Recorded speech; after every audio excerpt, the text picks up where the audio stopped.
Salam Minggu Nani. Tanggal 2 Februari 2012, Presiden SBY menerima kehadiran satu ilmuwan yang cukup kontroversial pada zamannya, Stephen Oppenheimer dari Oxford University. Nah, Stephen Oppenheimer ini dikenal dengan satu buku yang cukup kontroversi yang berjudul Eden of the East. Nah, Eden of the East ini mempropos bahwa Sundaland atau Sundalandia ini menjadi salah satu pusat dari perkembangan sivilisasi dunia. Nah, teori dari Stephen Oppenheimer ini men-challenge teori yang sudah ada selama ini bahwa out of Sundalands itu tidak muncul dalam berbagai macam literatur dunia, melainkan seperti out of Afrika ataupun out of Taiwan. Nah, dari kemunculan buku Stephen Oppenheimer ini, banyak hal sebenarnya bisa kita gali. Seperti apa sih the origin of life itu? Di mana sebenarnya cikal bakal manusia pertama kali bermula? Bagaimana teori Darwinian, terutama evolusi Darwin itu, yang sangat kontroversial itu, sesungguhnya ditengarai atau dipahami oleh sebagian besar akademisi dunia.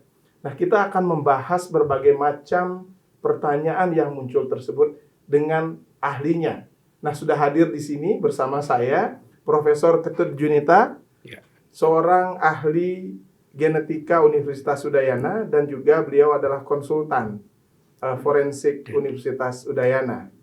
Selamat siang, Pak Prof. Ketut Junita. Selamat siang. Om Swastiastu. Om Swastiastu.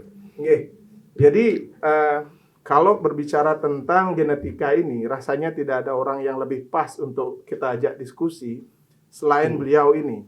Nah, salah satu penelitian beliau yang stand out bagi saya adalah beliau men-trace terah satu kawitan di Bali, yaitu terah kayu selem, yang dikaitkan dengan genetika orang India. Nah, seperti apa itu? Nanti detailnya akan kita diskusikan bersama Profesor Ketut Junita. Prof. Ketut, sebelum kita sampai ke pembahasan tadi, kawitan, izinkan saya bertanya dulu tentang berbagai hal yang sekali lagi ini bukan topik untuk setiap orang, tetapi mempengaruhi setiap individu yang ada di muka bumi ini. Pertanyaan seperti the origin of life itu menjadi pertanyaan yang dari zaman bahula dan sampai saat ini tidak pernah ditemukan jawabannya, Pak Prof. Ketut. Nah, mungkin Prof. Ketut bisa memberikan gambaran dasar yang bisa dipahami oleh banyak orang dulu tentang ilmu ini, Prof. Ketut. Oke. Terima kasih. Jadi kalau berbicara dengan evolusi, origin of life, itu kan awalnya itu kan dimulai oleh Aristoteles, ya kan? Aristoteles mengatakan bahwa organisme itu muncul secara tiba-tiba, kan gitu, secara tiba-tiba, spontan, ya, generasi spontan ya. Nah, waktu itu memang datanya seperti itu, karena ilmu itu harus bersifat empiris, ya, empiris datanya seperti itu, kelihatan bahwa yang dipakai contoh adalah kata keluar atau muncul dari dari tanah atau dari lumpur, jadi seolah-olah dari benda mati ke benda hidup. Nah, itu di-challenge oleh Francisco Redi dan Louis Pasteur, Louis Pasteur ya, dengan tabung leher rangsangnya, maka teori apa yang disampaikan oleh Aristoteles jadinya tumbang. Nah, kemudian terjadilah apa yang disebut sebagai omne vivum ex ovo, omne ovum ex vivo. Jadi kehidupan berasal dari telur, telur berasal dari kehidupan. Kehidupan. Nah, kemudian ini berlanjut dengan teori dari Darwin. Kan gitu. Teori dari Darwin yang mengatakan bahwa organisme yang ada sekarang berkembang dari organisme yang ada sebelumnya. Nah, kita akan bertanya lagi, kan selalu akan pertanyaan. Nah, karena apa yang digunakan oleh Darwin itu kan fosil. Dia melihat fosil-fosil itu berkembang, memang. Kan gitu ya, fosil-fosil itu berkembang. Jadi ada variasi, ada ini. Terus pertanyaan yang dia tidak bisa jawab waktu itu apa? Bagaimana perkembangan itu terjadi. Hmm, Mengapa betul. terjadi perubahan itu yang tidak bisa jawab Oleh karena Darwin ya. oleh Darwin karena waktu itu Mendel belum ada. Belum ada, betul. Belum ada Nah, teori. sebelum ke Darwin, Prof, ini rasanya spontania generatio spontania ini cukup lama bertahan ya. Ya. Mungkin dari Aristoteles, kemudian diwarisi oleh Plato dan ya. Nah, ini kira-kira apa penyebab teori ini demikian sangat lama, Prof? Apakah murni karena memang tidak ada? Ya, selalu itu kan perkembangan dari ilmu. Ya, oke. Selalu Ya. perkembangan dari sama dengan sekarang. Hmm. Ya, dengan adanya Darwin, Hmm. itu kan dengan adanya Darwin berarti kan organisme yang ada sekarang berasal dari organisme yang ada sebelumnya. Sebelumnya, ya, oke. Nah, kemudian kalau kita hubungkan dengan teori Hmm. dari fisika, Hmm. kan teori fisika bahwa planet bumi. Hmm. Jadi kita kan pasti berbicara itu adalah makhluk hidup yang ada Di bumi. di bumi, Ya, ya, di planet ya. bumi. Hmm. Planet bumi terbentuk melalui suatu Big Bang, Ya, oke. kan gitu ya, Hmm. 4,5 miliar tahun yang lalu. 13,8 miliar Ya, tahun yang lalu ya. Jadi begitu, kan? Nah, pertanyaannya apa yang bisa hidup di pada saat itu, pada ya. saat itu Ya. dan sampai seterusnya karena itu Hmm. ribuan derajat Celcius. Ya, oh siap. Nah, karena kita kan berbicara dari yang sudah ada sebelumnya. Ya, ya. Nah, sekarang sudah ada, Hmm. bagaimana prosesnya? Hmm. Kan itu yang menjadi. Nah, Ya. itulah baru kembali lagi sebenarnya yang digagas oleh Aldous Huxley ya, bahwa oke. evolusi itu mulai dari atmosfer. Ya, kita akan membahas ke sana, Prof. Artinya sebelum kita membahas tentang teori Darwin, sebelum itu kita harus bicara tentang the origin of life. Nah, ide dasar dari origin of life itu dimulai oleh Harold Urey. Ya? Kemudian Oke. dilanjutkan oleh Muridnya, O'Brien yang oke. dibuktikan oleh Stanley Miller. Oke. Dengan Bisa aparatus bisa Miller. dielaborasi itu, Prof, Ya. dengan lebih detail Jadi agar saya dan pemirsa lebih paham ini. Jadi Stanley Miller, Harold Urey. Harold Urey, kemudian dia mengatakan kan dari atmosfer, Ya. itu aja. Kemudian dikembangkan oleh O'Brien. O'Brien. Hmm. Ya. Kemudian O'Brien itu menyatakan bahwa evolusi, Hmm. ada evolusi fisika, ada Ada evolusi kimia, ada ada evolusi biologis. Tapi tidak ada evolusi spirit di situ ya, Prof. Nah, belum. Belum ya. Ya. Jadi spirit itu masih ya di luar bahasan science ya. Percayaan, Oke. waktu belum.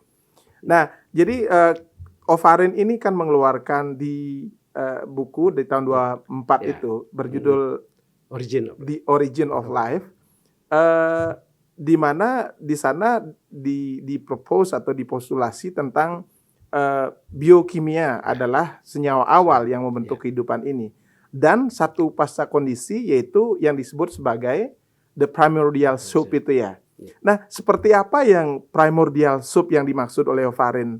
Apakah susunan komposisi kimia lingkungan atau ekosistem saat itu berbeda dengan yang ada saat ini, ataukah seperti apa, Prof? Ya, tentu berbeda ya. Ya. Karena situasinya berbeda ya. Jadi pada perkembangan awal planet bumi itu kan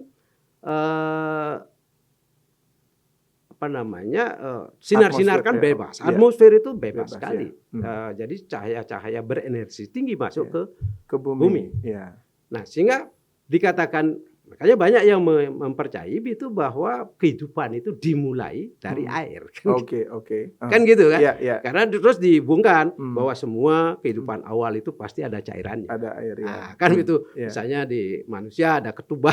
Iya, iya, di iya. dalam. Kan Semua dapat ada, ya. tidak ada yang tidak ada Tidak air, ya. cairnya. Nah, itu di situ. Hmm. Nah, itu yang kenapa dia bisa Hmm. waktu itu. Jadi memang situasinya berbeda kan. Ya. Nah, waktu itu kan belum ada ozon.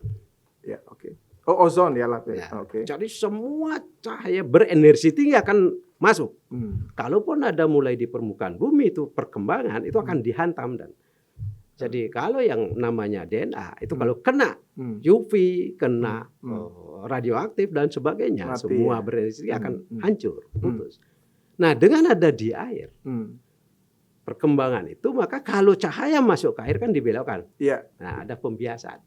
Nah, sehingga ada peluang dia ada di dalam lindungan. Oke, Nah, jadi tidak cairan kena. ketubannya bumi itu ada di air itu kurang lebih ya, Prof, Ya, seperti itu. Makanya orang percaya semua, oh ini memang benar dari air ya, dipercayai lah, ya, seperti ya, itu. kandepatnya bumi itu ya. Ya, ada. Terus kita masuk ke sana, Prof. Jadi penelitian dari Oparin ini kemudian diteruskan oleh adik kelasnya yaitu Stanley Miller di tahun ya. 52-an Ya, itu ya. ya. Kemudian yang ketiga itu dia mempropos ada empat ini ya, empat. Ya. Bisa dijelaskan lebih lanjut, Prof. Apa 4 senyawa itu dan kemudian ya. Itu kan itu ada air H2O ya, yang dalam bentuk gas ya. Apa namanya? Uap. Uap ya. Ya, uap gitu. Kemudian ada CH3, CH4, CH4, metana ya. metan. Kemudian ada oksigen. O2 kan ya. juga ada O2 dan H Ya. juga. Kemudian maka di situ Sinar kosmis digerakkan ya. sinar kosmis Nah. dengan loncatan listrik kan dikasih ya. listrik sehingga terbentuk bahan Organik yang disebut asam amino asam itu ya. amino dia waktu itu. Artinya asam amino itu adalah zat pembeda atau senyawa pembeda antara makhluk hidup dan makhluk mati gitu, Prof ya.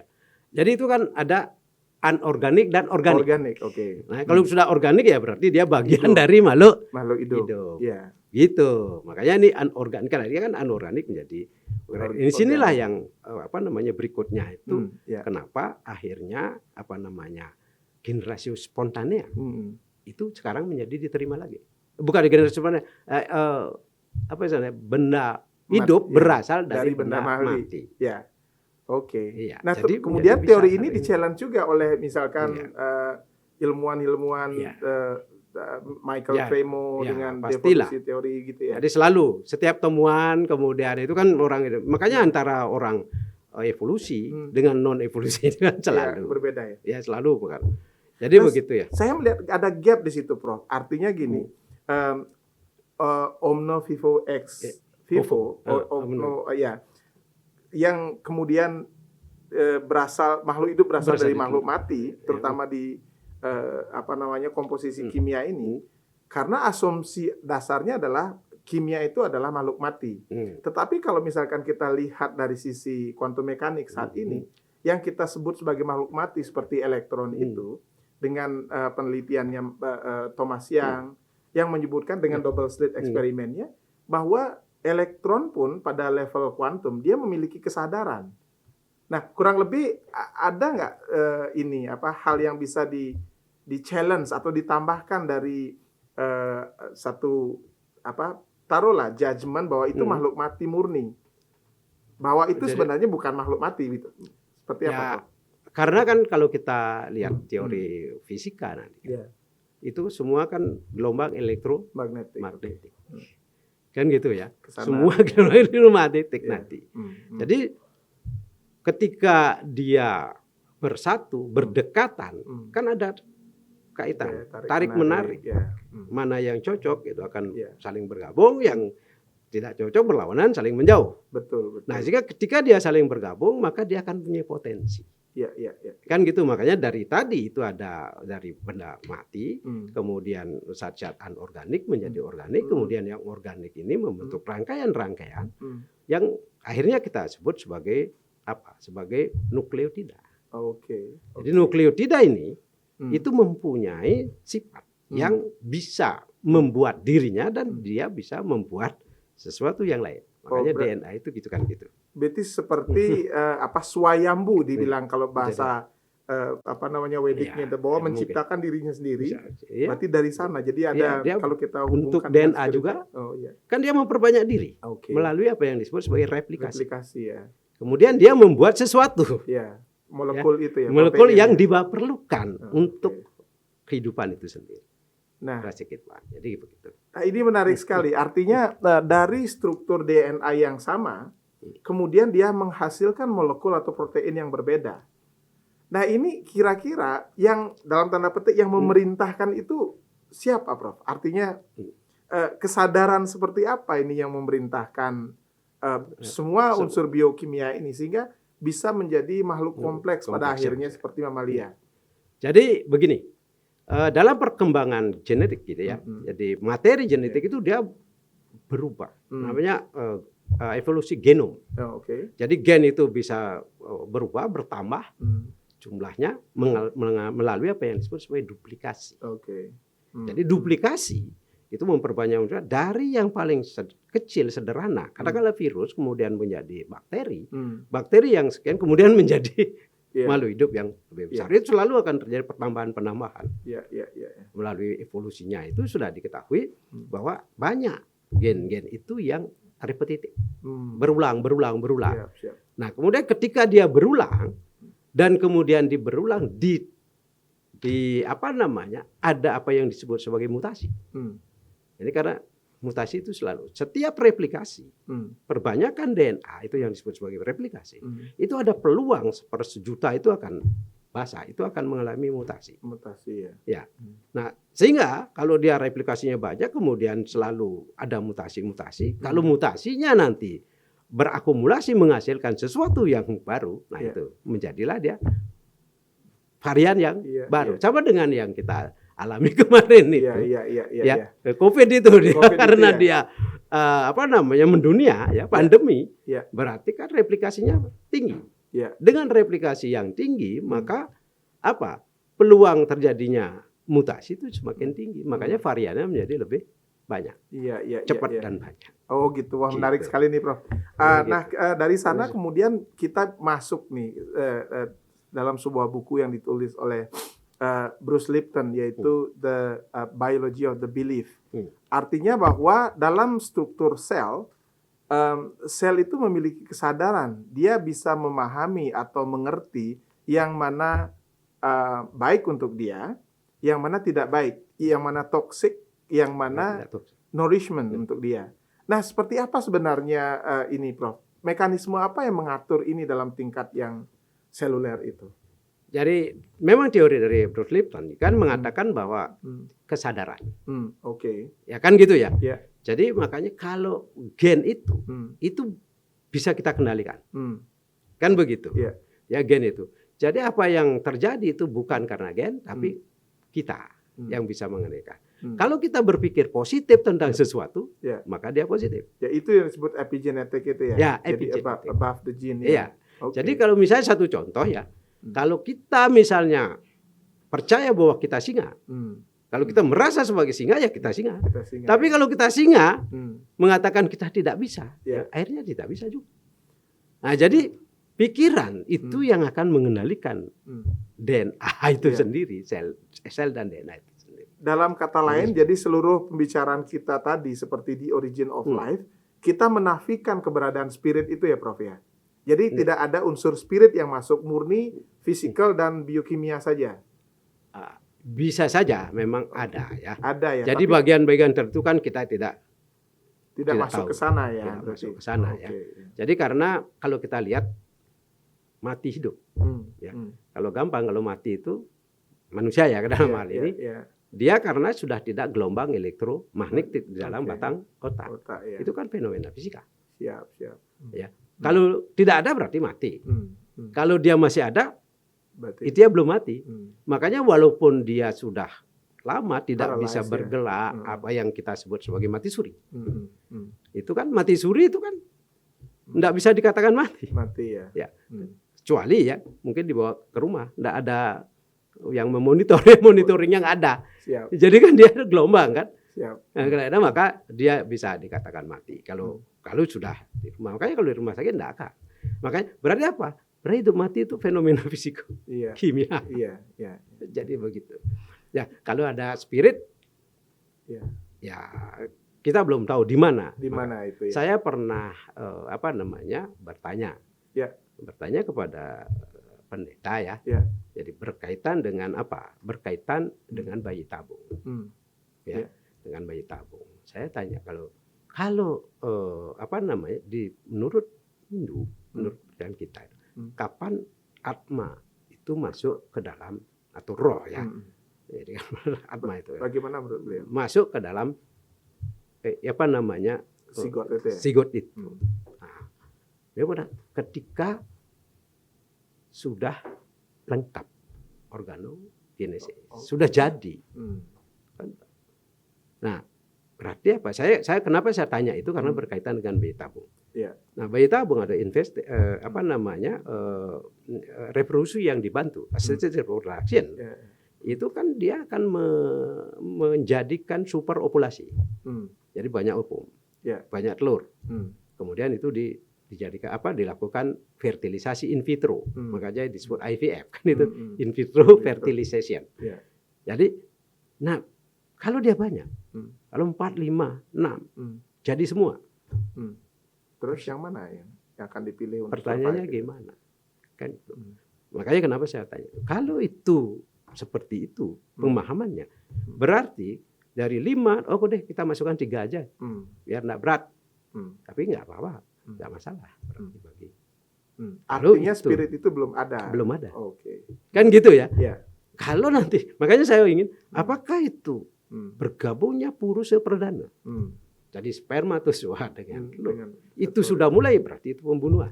Nah kan gitu, itu gitulah harusnya kita memahami. Memang di situ kontroversinya di situ ya. Menarik ini, nanti kita akan kulik lagi dengan Prof. Junite. Pemirsa, kita akan break sejenak, nanti kemudian kita masuk kepada topik yang lebih membuat kepala kita pusing 7 keliling ini. Terima kasih.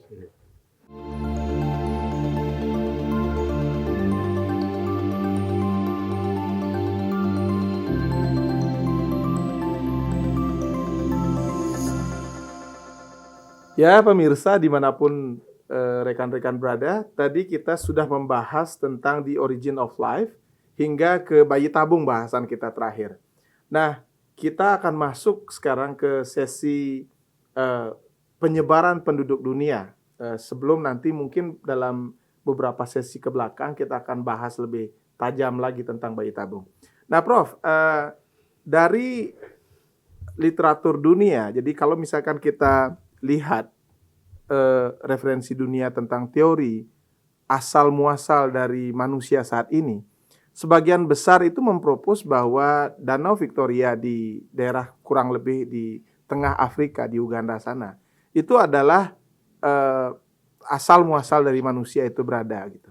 Nah sementara banyak teori seperti yang tadi, yang Stephen Oppenheimer maupun teori out of Formosa atau Taiwan itu muncul. Nah kira-kira secara saintifik ini bagaimana dasar teori dan pembenarannya nih Prof? Oke, mengenai penyebaran ya, awal mula yang kita bicarakan adalah Homo sapiens. Oke. Oke ya. Jadi karena Homo sapiens di seluruh dunia yang didapatkan sekarang itu akar-akarnya ketemunya di Afrika dengan mitokondrial DNA-nya. Oh berarti di situ adalah dengan penelusuran DNA mitokondria. Iya. Berarti jadi, di matrilineal nih Prof. Ya, matrilineal. Oh, jadi DNA mitokondria menunjukkan seperti itu. Oke. Ya.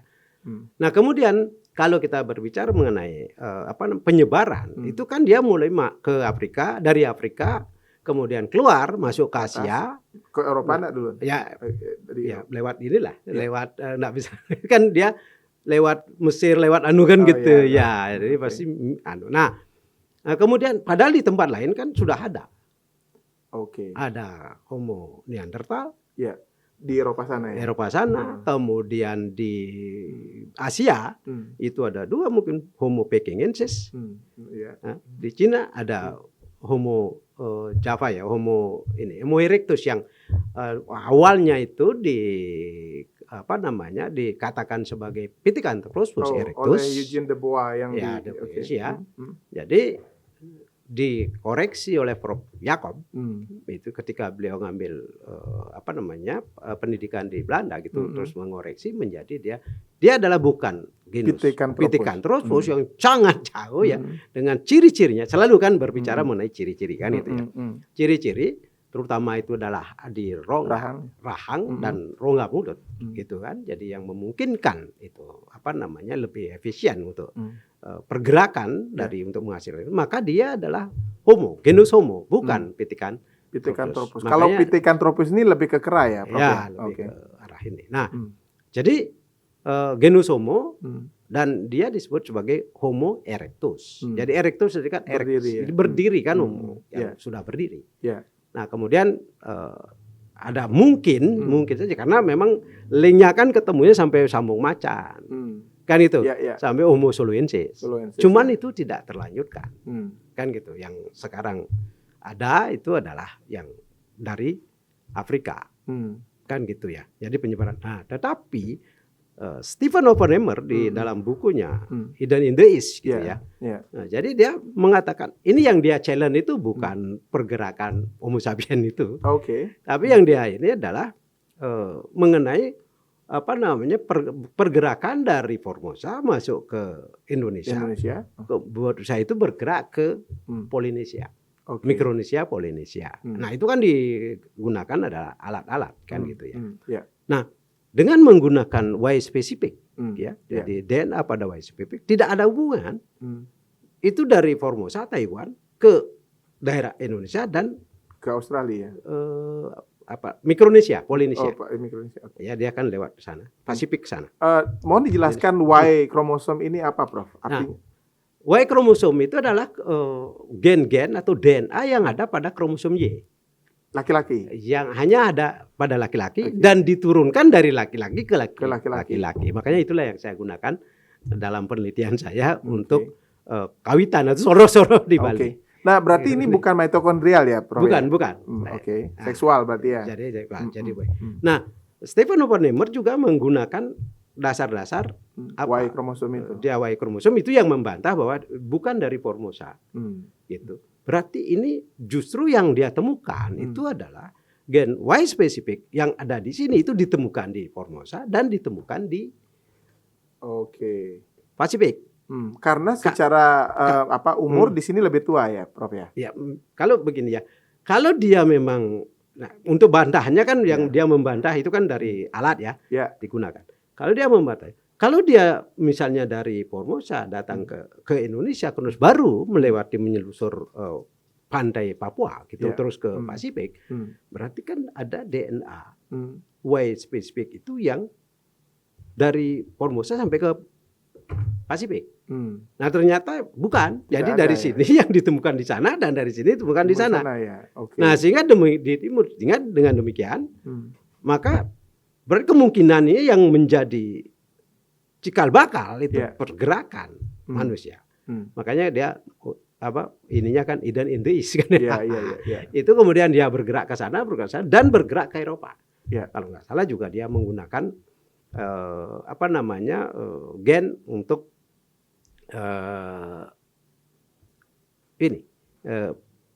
malaria gitu untuk dari itu, malaria makanya itu ya. Dan juga memang ada menggunakan data-data perahu bercadik itu. Bahwa orang Eropa itu ada juga yang dari sini ya. Kan gitu. Jadi itu Stephen Oppenheimer ya. Tapi kalau dari segi penyebaran Homo sapiens itu praktis semua sudah mengakui bahwa itu yang dari out of Victoria, Afrika itu ya. Ya, out of Afrika. Karena ternyata kan yang Neanderthal itu sudah tidak ada, Peking sudah tidak ada. Nah, kemudian Homo erectus juga tidak. Tapi akhirnya kan waktu 2004 ya. 2004 kan ditemukan Homo florensis. Yang manusia kerdil itu. Ya, manusia kerdil yang juga ada hubungannya dengan genetiknya dia dengan Homo erectus. Jadi makanya dia dikatakan sebagai percabangan yang masih tersisa. Tapi dia masih masuk dalam Homo sapiens, Bro. Nggak, beda. Nggak, dia dari Homo erectus sudah putus itu. Sudah putus, jadi Homo erectus putus, Homo Viking tidak ada, karena Homo Neanderthal tidak ada kan gitu habis. Tetapi perkembangan lebih lanjut itu kan banyak ditemukan gen-gen Neanderthal ada pada Homo sapiens. Berarti teori yang mengatakan bahwa mereka saling interaksi atau bersimbiosis itu bisa benar adanya, dan juga fosil yang ditemukan di Sulawesi. Gua Maros itu ya? Iya, Gua Maros itu dia membawa gen Denisovan yang dari Denis, ya? Siberia. Iya. Dari berarti sana. Dan itu juga merupakan salah satu ciri gen yang Papua Melanesia yang sampai ke Australia itu. Nah, berarti mereka memang lebih dulu. Ya. Mohon ditampilkan ini agar pemirsa lebih paham apa yang kita bicarakan. Ya, nanti sambil menunggu kita langsung saja. Itu boleh semua slide. Ini kita bisa lihat pemirsa bahwa ini adalah penelitian yang sesungguhnya men-challenge penelitian dari Stephen Oppenheimer, yaitu dari Eichmann Institute ini. Bahwa ini adalah sebaran grafik haplogroup. Ya.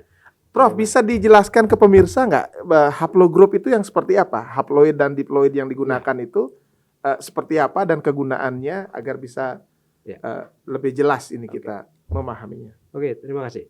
Jadi kalau haplogroup, nah kalau saya kan pakai Y. Ya. Nah dari Y itu dilihat lagi sequence-nya. Makanya basisnya adalah sequencing. Nah sehingga ada bahasa-bahasa tertentu yang di bagian tertentu yang menjadi grup haplogroup, makanya disebut haplogroup. Oh di sini ada ini, di sini ada ini. Nah itu yang digunakan oleh Karavet. Itu penelitian di Bali. Itu pada petani-petani di Bali yang dia bisa menyatakan bahwa hanya 2%. Yang di Sambiran kita? Enggak. Yang di mana nih, Pak? Yang petani-petani dengan di Bali. Ya. Secara umum ya. Ya. Jadi dia ngambil data itu dari petani-petani di Bali. Jadi dia hanya 2% yang gen India itu ada di 2%. Masih lebih banyak Austronesianya. Ya, dari haplogroup-nya. Kemudian ada juga yang seperti tadi 0, sekian persen itu yang masih membawa Antengiter. Jadi manusia zaman dahulu yang lebih dulu ada di Bali itu. Mohon maaf, Prof. Kalau tentang taruhlah petani secara umum, apa tidak dibedakan antara petani yang dari Bali Mule, Bali Age maupun keturunan Majapahit di Bali atau keseluruhan saja? Saya baca nggak ada. Nggak ada ya?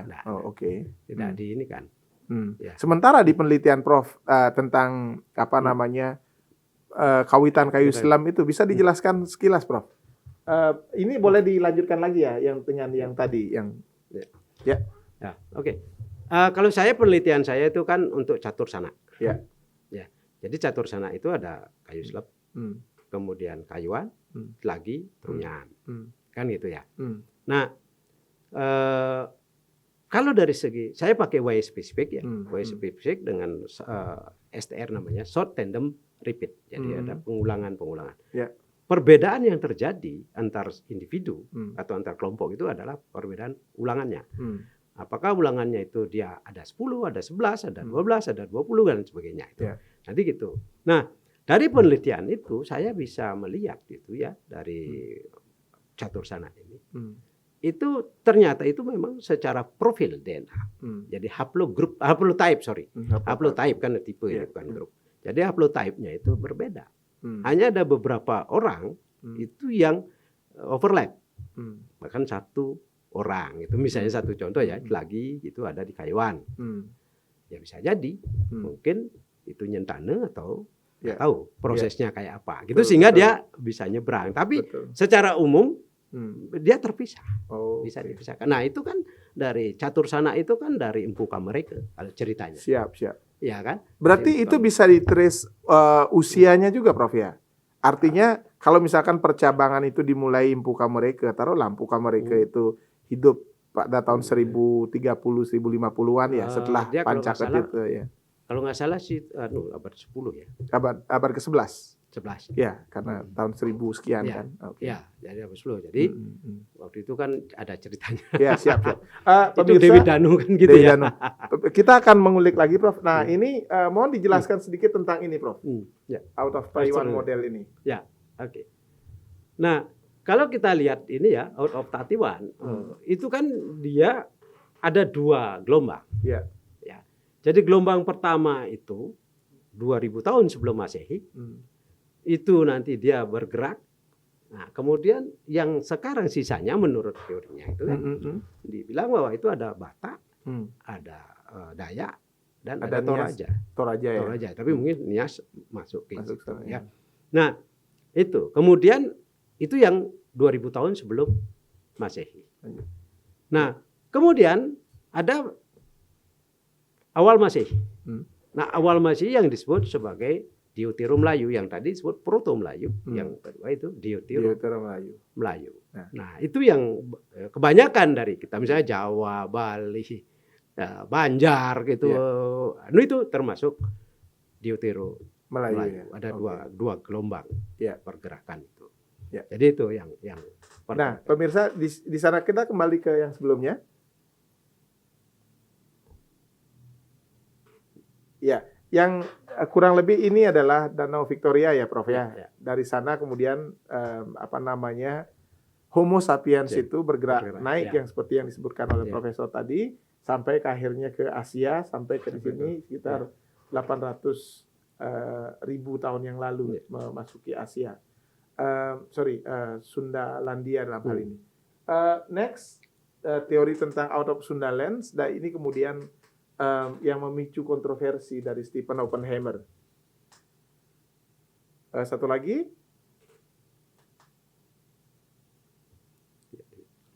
lagi. Ini out of Taiwan. Nah, di sini Prof. Dia ada di Sulawesi ya? Iya. Ya, Sulawesi situ. Nah, mohon ini jadi ketika Sulawesi itu Maluku ya. Ya, Sulawesi Maluku, terus kemudian Sundalandia sekitar 11.000 tahun yang lalu ya. Ya. Kemudian menyebar sampai ke atas, naik sampai ke ke Australia. Itu yang merah itu ya? Ya, sampai ke sini juga. Ya. Oke. Jadi memang begitu. Jadi memang menggunakan Y. Ya, Y ya. Oke. Y. Makanya dia bilang di situ nggak ada kaitannya. Oke, Y-nya. Kalau misalnya kaitannya, mestinya dari sana ada Y-nya di situ yang sama. Kemudian masuk di Indonesia itu yang kemudian sampai masuk ke Mikronesia itu mestinya ada. Gitu. Apa pertimbangan seorang peneliti menggunakan mitokondrial ataupun Y kromosom, Prof? Ya tergantung ini. Misalnya seperti saya ya. Ya, kalau saya penelitian di Bali, itu saya menggunakan Y karena patriarki ini ya. Okay. Kan gitu kan. Yeah. Nah, kalau dia menggunakan mitokondrial, gitu berarti ketika pergerakan itu tidak hanya yang laki-laki, tapi berarti rombongan sepasang gitu, mitokondrialnya akan lebih banyak. Gitu lebih bisa istilahnya kan dia kan tetap diem kan gitu, nanti bergerak lagi kan gitu. Lebih banyak artinya dengan asumsi bahwa pada zaman dulu laki-laki lah yang paling aktif ya. Iya, karena kan laki-laki lebih banyak bergerak kan. Tapi kalau zaman dulu tidak mungkin laki-laki bergerak sendiri. Ya, kecuali zaman sekarang lain lagi. Siap. Kalau sudah zaman penjajahan. Termasuk juga ini ya Prof ya, bahwa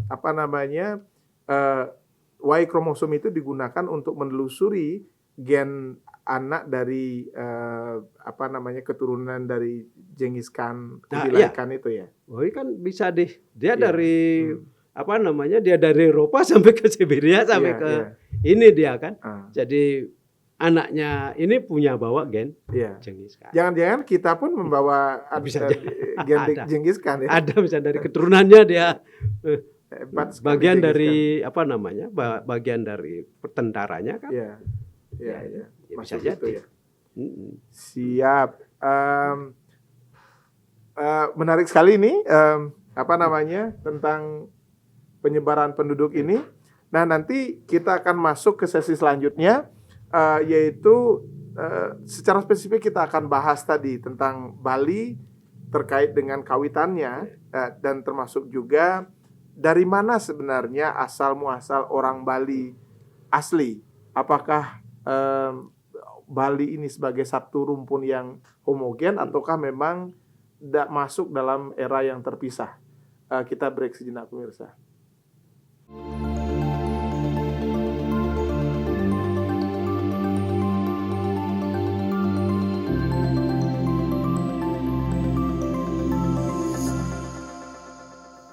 Pemirsa, tadi kita sudah bahas tentang penyebaran penduduk baik teori out of Afrika, Sundaland maupun Taiwan.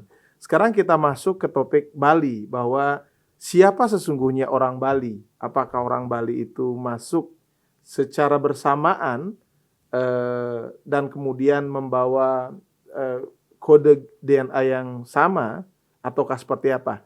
Prof, kita masuk tadi tentang penelitian Prof di Kayu Selam tadi dengan mereka yang ada di Sambiran. Nah, seperti apa itu Prof? Potret penduduk asli di sana, apakah lebih kaitannya ke Bali Majapahit ataukah memang Bali Mulu atau Bali Age, Prof? Oke. Terima kasih. Mengenai penduduk Bali itu Kayu Selam itu dipisahkan ke kawitan-kawitan ya. Jadi penelitian saya itu. Nah, memang di Sembiran ada juga yang Kayu Selam, karena banyak di Sembiran itu justru lebih banyak orang luar, bukan asli sana. Karena yang orang luar itu ada 1.100 kakak.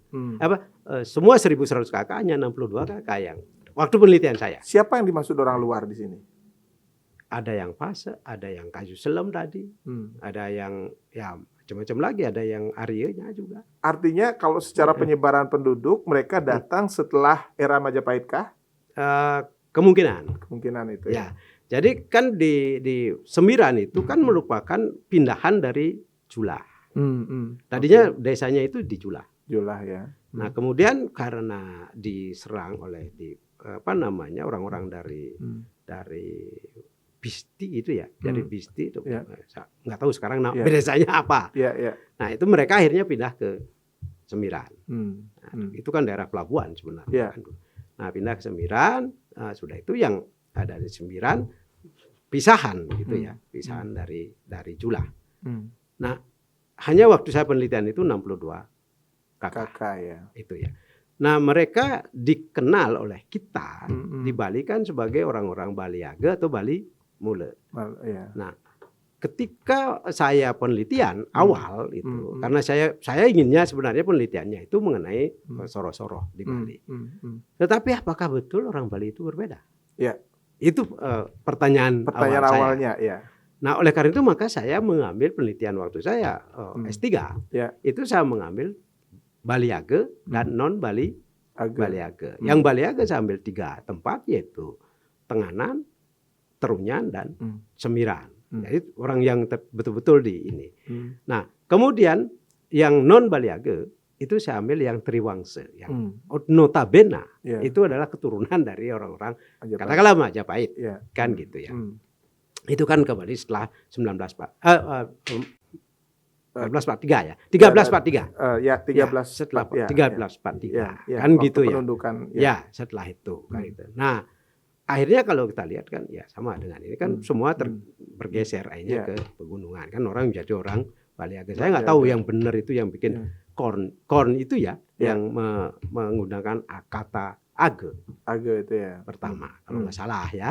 Jadi dia menggunakan kata Age. Jadi yang artinya gunung atau puncak kan gitu. Ada di pegunungan kan gitu. Nah, jadi kalau orang Terunyan itu nggak nyaman, nggak nyaman. Ya memang ada beberapa versi sih. Ada dalam versi yang lain menyebutkan Age itu adalah sebuah nama desa di bawah Gunung Raung itu. Ya, jadi setelah Resi Markandia ke sini, ada juga yang seperti tadi ya.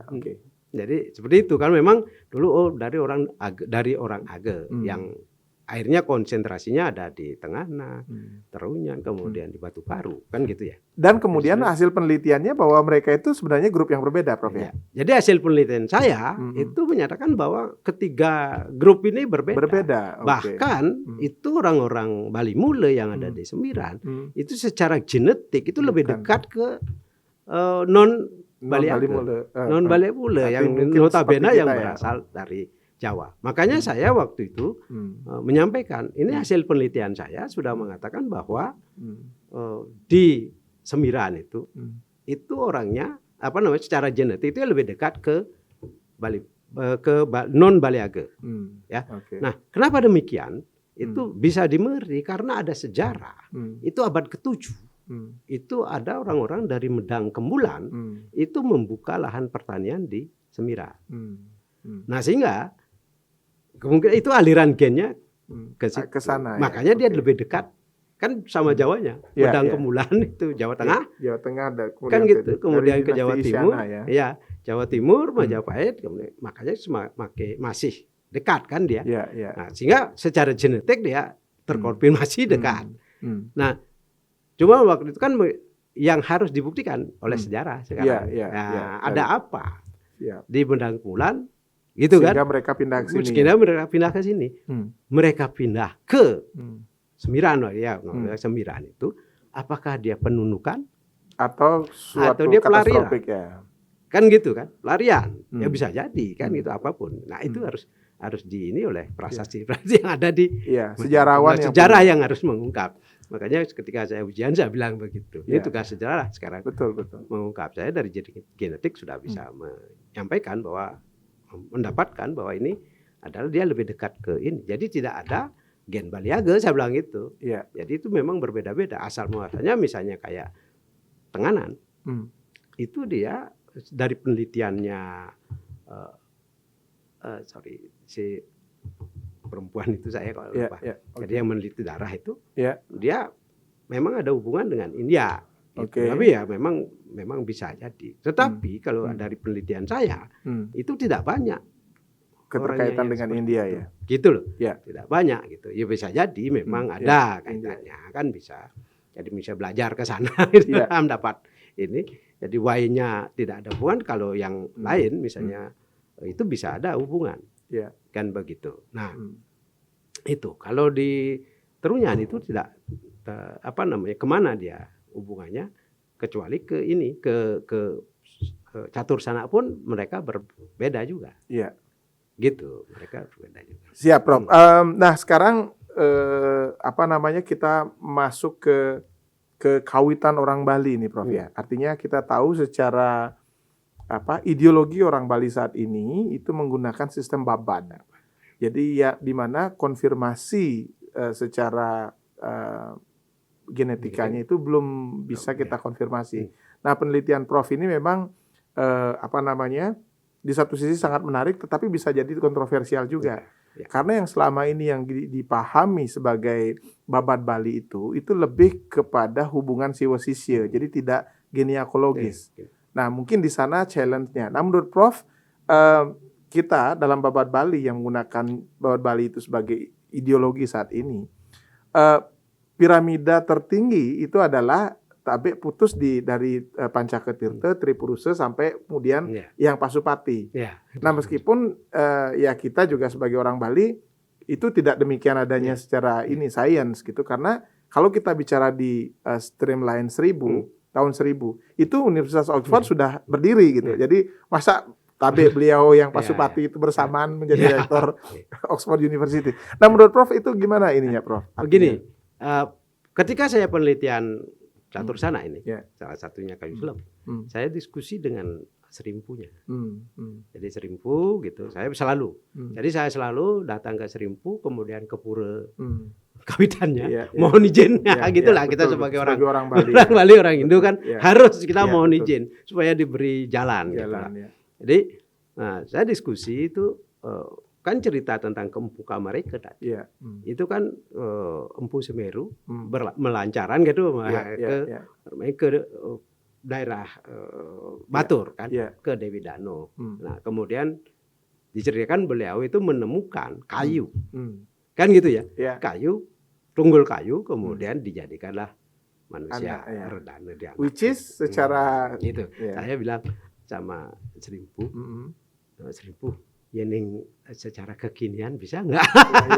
Karena itu kan abad ke-10 ya, abad cukup modern lah. Cukup modern lah gitu. Tidak kuno-kuno bisa gitu. Padahal di Bali kan sudah ada banyak orang kan sebelumnya. Betul. Bukankah itu kemungkinan itu adalah kiasan. Karena orang Bali dulu kalau itu adalah Papua Melanesuit. Paling duluan ada. Maka dia adalah orang yang kulitnya hitam. Kayak gitu. Bilang gitu. Dengan Serimpu. Nah, bukankah itu adalah kiasan? Jadi ketemu anak, kemudian yang kebetulan kulitnya diangkat jadi anak, kemudian dimanusiakanlah beliau. Ya. Supaya dia berperilaku, Seperti kemudian bisa. Ya. Oh ya, bisa jadi. begitu. Nah, hasil Tapi, penelitian Prof itu ada nggak seberapa banyak gen melanosoidnya di sana? nah kita enggak sampai. Oh, belum ke situ. sampai. Oke. Enggak sampai ke situ ya. Hmm. Jadi saya masih di catur sana itu. Oke. Jadi saya di catur sana itu akhirnya kita temukan bahwa memang mempunyai profil. Jadi catur sana itu mempunyai profil, masing-masing itu berbeda-beda. Jadi antara perbedaannya maksudnya sebesar apa? Sebesar tadi seperti orang Dayak dengan itu kalau kita berbeda itu profil. Misalnya ya kita kan pakai mikrosatelit. Ulangannya berapa di sini? Okay. Ini ulangannya berapa? Nah, yang paling banyak mana? Okay. Nah, gitu makanya saya tadi katakan ada yang nyelonongnya masuk di situ kan. Ya mungkin bisa jadi karena adopsi, karena macam-macam, termasuk macam-macam yang seperti sekarang. Ya, jadi seperti itu ya. Nah, jadi kenapa saya tertarik kepada Soro itu karena ya seperti tadi begitu saya penelitian Baliage ternyata berbeda. Oh, berarti Soro itu juga akan kemungkinan berbeda. Makanya saya mulai 2026. Ya. 2016. 2006. Karena saya selesaikan di 2005, saya ngajukan proposal 2006 itu saya mulai kerja ya dengan catur sana itu. Kemudian terakhir saya kerja dengan Pandey. Oke. Jadi gitu. Nah, jadi kenapa saya tertarik di situ? Nah, sekarang kan banyak orang tidak tahu Sorohnya. Ya. Kan gitu ya. Jadi ketika dia ke Besakih, dia nggak tahu mau kemana. Karena berarti metode ini cukup sahih ya untuk menurut saya begitu kan gitu ya. Karena ini white specific itu ada kepuruse. Berarti nanti kita buat model misalkan dari tabe kawitan A. Oh ini ininya parul modelnya. Kalau semua Soroh kita sudah dapat. Oh sudah ada. Kalau ini belum ini karena ini makanya itu jadi sebenarnya begini. Kenapa saya gini? Karena banyak yang tidak tahu, banyak yang kehilangan. Betul. Bagaimana membuktikan? Dimensi pertama itu orang membuktikan dengan bahas pipis. Ya, betul. Ya kan? Meluas. Ketemu nggak cukup. Nggak lagi ini kok masih lagi, cari lagi nggak. Akhirnya apa? Ada dimensi kedua dengan babat tadi. Jadi Jurmangku itu Subandi waktu itu almarhum masih ada. Nah, mungkin juga belum ketemu. Sekarang dengan ini, makanya kalau kita bisa dengan ini, maka tubuh kita tidak bisa bohong. Sebenarnya pertanyaan mendasar adalah seberapa penting kita menemukan kawitan ini atau Soroh ini secara spirit. Jadi artinya dari sisi biology of the belief-nya, Prof. Oke. Gini, jadi kita kan manusia kan dikumpulkan mulai dari rumah, keluarga kecil, kemudian keluarga besar, lebih besar lagi sampai dengan Soro itu kan. Nah, ada banyak orang itu yang saya baca di ini di harian itu dulu kan sering terjadi konsultasi macam-macam itu. Banyak orang yang tidak menemukan, walaupun dia cari, tidak pernah ketemu, kan gitu. Nah, kalau kita bisa menggunakan DNA ini, tidak akan terbantahkan. Misalnya satu contoh begini, ada suami istri, nikah, saat perjalanan, mungkin belum lahir, anaknya itu cerai, atau terjadi perselingkuhan itu misalnya. Bisa jadi macam-macam lah. Itu salah satu yang paling inilah logis kita buat dengan berpikir positif lah, dengan berpikir positif. Nah, dia pisah. Dengan dia pisah, begitu dia lahir, rasanya kalau dia dari ini, katakan si istri Soro B, si suami Soro A. Anaknya lahir tidak akan dia kasih tahu itu bapakmu dari sana. Sehingga dia sudah berketurun-keturunan ada disu, tiba-tiba dia kesakitan harus nyari. Nah, itu tadi Prof. Itu yang akan tidak bisa. Ini kalau kita punya profil di kedua ini, begitu kita tes DNA-nya, memang profilmu ada di sini bukan di situ. Nah, gitu. Pertanyaan saya misalkan tentang taruhlah entah itu psikosomatis atau patologi secara fisik, seberapa penting itu menemukan kawitan? Itu? Ya, artinya secara sains ini, Prof. Begini, Ada nggak korelasinya itu? berkaitan dengan epigenetik. Oke. Jadi berkaitan dengan epigenetik. Ya. Itu kan orang sakit itu awalnya kan dari stres. Hmm. Hmm. Kalau dia tidak menemukan kawitannya, setiap datang ke pesakit Hmm. dikasih Itu tahu ada psikosomatis juga akhirnya. psikosomatis. Kita omongin kasus yang dia tidak pernah mencari dah. Orang yang tidak Tidak stres pernah. karena itu. Nah, Itu apa kira-kira ada penyebabnya? gini ya, Penjelasan, saya ya. penelitian ya. Hmm. Jadi gini, ketika saya penelitian Pande Hmm. atau yang lain gitu ya. Hmm. Jadi Pande itu ada di Nusa Dua, Hmm. di Nusa Dua. Hmm. Itu dia sakit. Nah, ini kan mulai dari sakit. Oh, oke. Sakit, kakinya apa berung lah kepalanya Iya, itu iya. enggak Nggak sembuh-sembuh. enggak sembuh-sembuh, cari dokter spesialis macam-macam sudah enggak sembuh-sembuh. Akhirnya dengan menemukan soroh ini, Ya, akhirnya begini, dia ada ya biasanya kalau begitu kan tidak pernah langsung kan Iya. gitu. Katanya dia disuruh mencari air Telaga Waje. oke. Kan gitu kan? Iya. Nah, Telaga Waje ada di mana? Hmm. Ya, Karangasem. sana ya, Ketipat sana. Iya. Di Karangasem. Ah. Ke sana lah dia. Hmm. Sana dia mau Iya. nggak sembuh juga. Oke. Sudah itu apa sih? Kan Hmm. selalu gitu. Iya. Jadi selalu gitu. Apa sih ini gitu? Hmm. Akhirnya ada yang mungkin Menemukan. cari lagi petunjuk-petunjuk. Akhirnya Hmm. dia dapat apa? Dia dapat bahwa air Telaga Waje itu Dari. air Telaga dan Waje. Hmm. Telaga dan Waje, Telaga itu ia penyeban. Ah. Penyeban orang mandi. Hmm. Kan gitu dibakar, Ya. di-serve dulu ini. Oh, oke, dikencing lah istilahnya. Dimasukkan ke sana baru ditok-tok kan Ya, untuk ditempat. dibentuk kan. Ya. Nah itu air. Oh. Akhirnya dia karena dia cari itu, Hmm. coba mungkin ya banyaklah di desa-desa Ya, itu. ya, ya. Dia olesin dengan itu sembuh. Oh, oke. Terus mau apa? Mau apa ya? Kita di Bali kan Artinya Prof ini berdiri di dua kaki nih ya, Iya. di kaki sains dan di kaki. iya. Gitu. Memang nggak bisa kita murni menelusuri dari Sih. sudut pandang sains saja, Prof. Iya, nggak Oke. bisa. Makanya gitu. Dia karena itu dan ternyata dia sembuh. Hmm. Ada ceritanya lagi dia. Iya. Ternyata ini kakeknya apa bapaknya, saya lupa ini, Iya. antara kakek dan bapak. Hmm. Dia nyentan. Oh, oke. Dia Di sana. nyentan ke tempat lain. Hmm. Nah, kemudian katanya dari 4 apa itu ya, Hmm. ada di semua dikasih ini Iya. apa istilahnya? Ini bekal itu senjata. Iya, iya. Salah satu jenis senjatanya ketemu. Oh. Baru ketemu di situ. Oh, oke. Jadi begitu ceritanya Oh. sehingga dia akhirnya dia percaya makin siap, sama Nabi. siap. Ya, Nah, ya. banyak ya penelitian-penelitian saya seperti. Nah, kemudian ada juga waktu saya penelitian kayu selam Hmm. itu saya di Jemberana ini Hmm, hmm, hmm. saya datang ke suatu orang, Hmm. kemudian saya tanya, selalu pertanyaan saya kalau Hmm. penelitian itu adalah Hmm. kapan tahu Hmm. sorohnya, Suaranya oke. mengapa tahu, Oh. bagaimana ceritanya, Hmm. terus dari mana Hmm. sampai di sini gitu. Hmm. Nah itu biasanya kita Iya, siap, itu, siap. kita kan telusuri. Nah kan apa kayu selam kan datangnya dari Songan. Iya, iya, iya.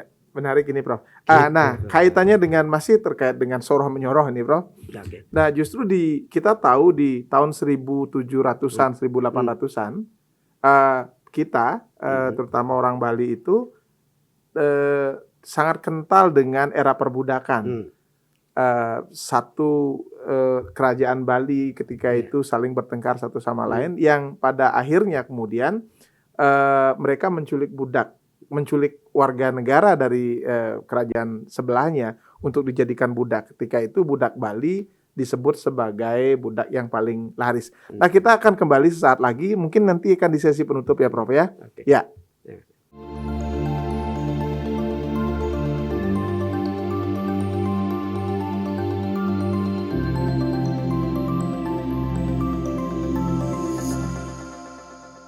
Pemirsa, kita sampai pada ujung perbincangan kita dengan Prof Junite. Pada ujung diskusi kita atau bincang-bincang kita akan melanjutkan sedikit tadi tentang perbudakan ini. Nah, Prof, kita tahu bahwa Bali pernah mengalami masa kelam tentang perbudakan, di mana ketika itu budak Bali konon dihargai jauh lebih tinggi daripada budak-budak dari tempat-tempat lain. Nah, ini sendiri, fenomena ini sendiri membuat bahwa budak Bali sangat laris di pasar budak ketika itu, yang menyebabkan penyebaran orang Bali itu kemana-mana, ada bahkan sampai ke Suriname, ke Batavia, ke K. Nah, kira-kira tertarik nggak Prof untuk membuat satu penelitian untuk men-trace di mana saja orang Bali kini di dunia modern ini? Oke, terima kasih. Memang saya pernah dengar atau pernah baca itu ya. Jadi bahwa bukan hanya perbudakan. Yeah. Jadi juga tentara. Oh, oke. Ya kan zaman VOC itu. Jadi banyak orang-orang Bali direkrut menjadi tentaranya VOC kan itu Belanda. Kan gitu. Nah, karena ya mungkin diakui apa namanya ya, kehandalannya dan apa ya istilahnya daya juangnya, etos juang dan juga kesetiaan terhadap apa namanya aturan dan sebagainya. Nah, sehingga kalau nggak salah juga gitu ya ini kan justru dijual, gitu kan bisa dijual sebagai budak, bisa dijual sebagai tentara. Nah, ya salah satunya itu adalah Batavia ya, Betawi kan makanya jadi orang-orang Betawi. Memang sebenarnya bagus sekali kalau kita bisa mentris gitu ya. Jadi soal orang Betawi itu berapa persen gitu kan yang berdarah dari Bali. Gitu kalau mau hanya dari Y saja, dari laki-lakinya saja kita bisa pakai Y spesifik dan haplogroup tadi. Ya, haplogroup gitu loh ya. Jadi dan saya bahkan sebenarnya waktu kasus apa namanya ini gitu John Kay John Kay, jadi karena saya baca juga di koran dan sebagainya itu Sidetape itu ada hubungannya dengan John Kay, makanya saya ada dengan masyarakat Kay di Maluku itu, makanya saya tertarik bener nggak karena dari segi ininya, dari segi apa namanya bangunan dan sebagainya ritual kan katanya punya kesamaan. Kalau itu kita bisa hubungkan kan saling melengkapi antara budaya dan genetik dan sains gitulah. Jadi dan sains gitu. Saya sudah ini dengan Prof Ardan makanya keluar. Oh iya. Jadi kalau gitu nggak bisa. Ayo kita buat yuk gitu penelitian itu gitu. Nah sayangnya itulah karena apa terus terang aja penelitian untuk DNA itu membutuhkan bahan-bahan mahal. Kemudian sistem ya apa namanya saya kira pertanggungjawabannya agak susah. Iya, agak susah ya. Ya. Etiknya ya. Ya bukan pertanggungjawabannya karena gini loh. Saya bisa apa mengajukan misalnya. Kita disetujui. Kemudian nanti dana baru keluar bulan Juni, bulan Agustus kita diminta laporan. Padahal bulan Juli atau bulan Juni dana baru turun, kita harus inden. Lebih ke teknis ya, Prof. Teknis, makanya agak susah. Siap, Prof. Nah, terakhir ini sesi ini kita akan bahas tadi sekilas kita bahas tentang pemahaman evolusi secara Vedic. Nah, karena kita tahu mungkin di teman-teman Muslim atau Kristiani juga mempunyai teori sendiri. Tetapi yang memang kita yang well exposure adalah pemahaman evolusi secara Vedic yaitu Dasawatara ini. Nah, menurut Prof, kira-kira apa yang disampaikan di Dasawatara itu ada kaitannya nggak dengan teori evolusi ini, Prof? Ya, saya pikir itu memang seperti itu. Karena kan makhluk hidup yang ada berasal dari makhluk hidup sebelumnya. Manusia yang ada sekarang berasal dari manusia yang ada sebelumnya. Nah di situ kalau saya pernah baca itu apa namanya? Srimad Bhagavatam? Bukan. Apa itu bukunya saya? Kok lupa? Hilang malah. Itu jadi ada Manu ya. Manawa Dharma Sastra. Manawa Dharma Sastra ya. Jadi Manu. Nah, Manu itu kan kita banyak diterjemahkan manusia pertama. Padahal di situ dikatakan Manu itu mani. Mani itu benda. Berarti kan benda hidup. Benih ya. Benda hidup. Yang mulai dari paling sederhana sampai dengan yang paling kompleks. Kompleks. Makanya yang kita sebut sebagai awatara tadi.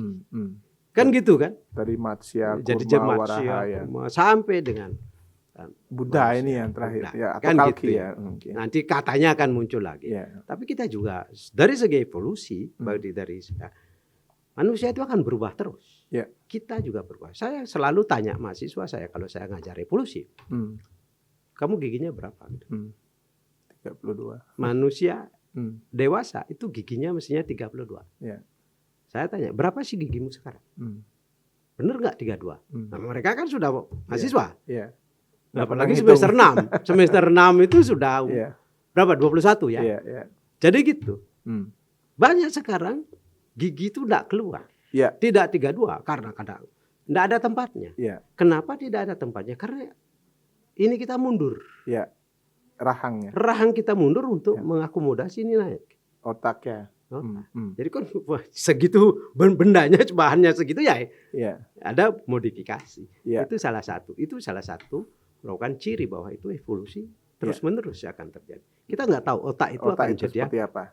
Nah, ini yang wrapping up diskusi kita ini adalah bagaimana pengaruh perkembangan otak dengan perkembangan generasi XYZ ini, Prof. Bisa dielaborasi nanti. Ya kemungkinan perkembangan otak itu ya. Jadi nanti memorinya akan semakin, kalau menurut saya itu memorinya akan semakin banyak. Sehingga daya tangkap, daya analisisnya akan semakin tidak beda dengan analogi pada chip. Gitu. Jadi semakin kompleks, semakin ini, makanya nanti kemungkinan kalau kita kita ikuti, kita ikuti teori baik dari Harari kemudian dari siapa itu Falcon itu yang Homo Deva. Kan itu ya. Jadi Homo Deva menyatakan bahwa manusia itu nanti dengan kemampuan memorinya akan menjadi seperti itu. Dia bisa menangkap apa yang terjadi di masa lalu, apa yang terjadi di masa sekarang, dan apa yang akan terjadi di masa ex machina itu nanti akan terjadi seperti luar biasa nih perbincangan kita, Prof. Meskipun dengan topik yang berat, semoga saja bisa terdeliver kepada audiens yang umum, yang awam ini. Pemirsa, kita telah banyak sekali membahas tentang fenomena hidup, mulai dari The Origin of Life, tentang perkembangan evolusi Darwin, penyebaran jumlah penduduk, penyebaran masyarakat dunia dari Danau Victoria bahkan sampai ke sini, ke Bali, perkembangan atau siapa leluhur orang Bali. Tentu kita tidak akan bisa bahas semua secara tuntas. Tentu lain kali kita ingin sekali kembali menghadirkan beliau untuk topik-topik yang lebih spesifik dan lebih detail. Nah, mudah-mudahan topik yang berat ini bisa menambah wawasan kita semua dan pada akhirnya bisa menjadi satu ajang pembelajaran atau metode pembelajaran untuk mengenali siapa diri kita. Pertanyaannya adalah who am I? Nah, singkat kata sampai di sini saja podcast Kagama kali ini. Ke depan kita berusaha untuk menghadirkan topik-topik yang lebih fresh, lebih berdaya guna untuk masyarakat semua. Terima kasih kepada Prof. Junite atas waktunya, kepada kru yang bertugas, kepada seluruh pemirsa dimanapun Anda berada. Jangan lupa like, subscribe, dan share channel ini. Dan kemudian hari ini adalah hasil kerjasama dari Kagama Bali, dari Akademisi Muda Bali, Gede Duta Visual, Ganesha Institute, maupun kolaborasi dari teman-teman yang sudah membantu terselenggaranya podcast kita kali ini. Terima kasih pemirsa. Singkat kata, kita tutup dengan salam Migunani.